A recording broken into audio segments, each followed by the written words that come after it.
Hi guys. तो आज सुबह दिल्ली का मौसम थोड़ा ख़राब हो गया और मेरा सुबह की मॉर्निंग शिफ्ट में एग्ज़ाम था और ये मेरा सेंटर है। जब मैं यहाँ पहुँची तो बहुत ज़्यादा भीड़ थी। यहाँ पे सारी सुविधाएं अवेलेबल हैं, पर आपको ध्यान रखना है आप हाफ स्लीव्स की टी शर्ट में जाओ, लोअर पहनो और चप्पल पहनो, सिंपल। आप ऊपर से जैकेट डाल लो, बट आपको जैकेट उतारनी पड़ेगी। स्लीव्स वहाँ अलाउड ही नहीं है लॉन्ग। ऊपर करके वो लोग टेप लगा देते हैं साइडों में, जो कि थोड़ा फिर एग्ज़ाम में प्रॉब्लम होती है करने में, ठीक है ना। तो आप ऐसा ध्यान रखना। और अगर आप टी शर्ट नहीं भी लेकर गए तो वहाँ पे कुछ शॉपकीपर मिल जाएंगे जो बेच रहे होंगे टी शर्ट वगैरह, और बैग वगैरह जमा करने का भी वहाँ पे ऑप्शन है।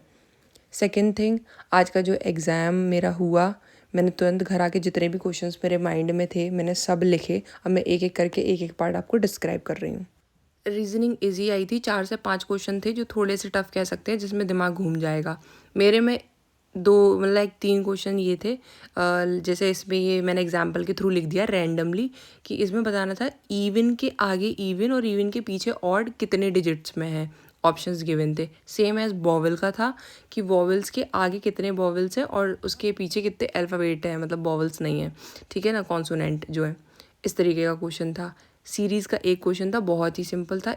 यही वाला फॉर्मेट, यही क्वेश्चन था। लास्ट की डिजिट शायद गलत हो सकती है, पर यही फॉर्मेट में था। अल्फ़ाबेट के 4 क्वेश्चन थे, मतलब समझ रहे हो, 4 क्वेश्चन। तो अल्फ़ाबेट अच्छे से करना। और अगर मैं रीजनिंग की बात करूँ तो स्टेटमेंट वगैरह का कोई क्वेश्चन नहीं था। छोटा सा ब्लड रिलेशन था, मतलब बहुत सिंपल, बहुत सिंपल। और इसके अलावा मिरर इमेज का एक क्वेश्चन था और एक पैटर्न कंप्लीट वाला। उसमें से कंप्लीट नहीं, एक्चुअली फाइंड करना था। एक फिगर थी और 4 पैटर्न्स दिए थे, कौन सी वो उसमें फिगर आ रही है नहीं आ रही है, ये वाला था। लाइन में बैठने वाला क्वेश्चन था। जैसे कि 6 व्यक्ति हैं और जी के नीचे आई है और फिर 2 ऑप्शन ब्लैंक कर दिए, उस तरीके से, ऐसा वाला। और ये मैं अल्फ़ाबेट के बता रही हूँ किस तरीके के क्वेश्चन थे। ऑड फाइंड करने वाला था, सीरीज़ कंप्लीट वाला था, ये सब अल्फ़ाबेट में थे। फॉर्मेट चारों तरीके का फॉर्मेट था जो भी अल्फ़ाबेट में आता है। उसके अलावा टेबल वाला कोई क्वेश्चन नहीं था। और अलाइनमेंट में पूरब पश्चिम और इतना सब ये सब था। PYQ में कुछ भी नहीं था रीजनिंग में इस बार। अब बात करते हैं अपना नेक्स्ट GK GS की। तो GK GS को मैं बोलूँगी करंट अफेयर अच्छे से करके जाओ। ज़्यादा पुरानी करंट अफेयर की नीड नहीं है। रैंडम नई जो अभी हाल फिलहाल के मंथ्स की है, 2 3 4 मंथ की चल जाएगी उतनी। हिस्ट्री के मेरे में 4 क्वेश्चंस थे। एक बाबर किसको मार के शासक बना था, ये वाला था। लोधी वंश का एक क्वेश्चन था, मुझे पूरा प्रॉपर नहीं याद, इसलिए मैंने बस वो की पॉइंट लिख लिया। एक सभ्यता से था जिसमें एग्जैक्ट मुझे क्वेश्चन याद था कि चनहुदड़ो की खोज किसने की थी, 4 ऑप्शंस दिए हुए थे। और उसके अलावा ज्योग्राफी से कोई भी क्वेश्चन नहीं था। और 5 6 क्वेश्चन करंट अफेयर के, जैसा कि मैंने बताया, वो भी बहुत बेसिक थे यार। करंट अफेयर के क्वेश्चन मुझे इतने याद नहीं रहे, इसलिए मुझे कुछ भी ध्यान नहीं आ रहा। मैथ्स की बात करें तो भैया मैथ्स मुझे तो टफ लगी, कैलकुलेटिव लगी, मतलब टाइम के अकॉर्डिंग मैं मैनेज नहीं कर पाई।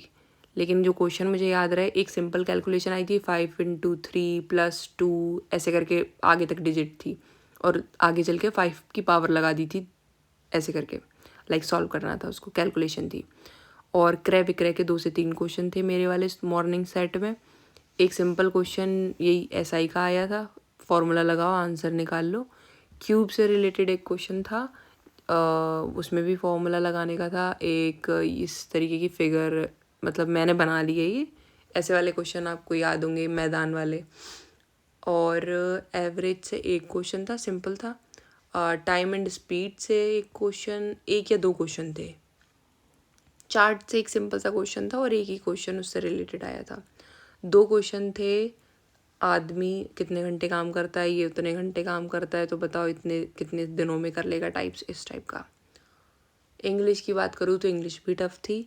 मतलब एक तरीके से कहा जाए, सेक्शन B अगर उन्होंने लेंदी नहीं किया है और टाइम टेकन नहीं किया है तो सेक्शन 1 में उन्होंने चेंजेस कर दिए हैं, मुझे ऐसा लगा पेपर देखने के बाद। PYQ जितना भी आता था अब तक हम लोगों ने देखा, उस तरीके के पैटर्न के सेक्शन B में क्वेश्चंस ही नहीं थे।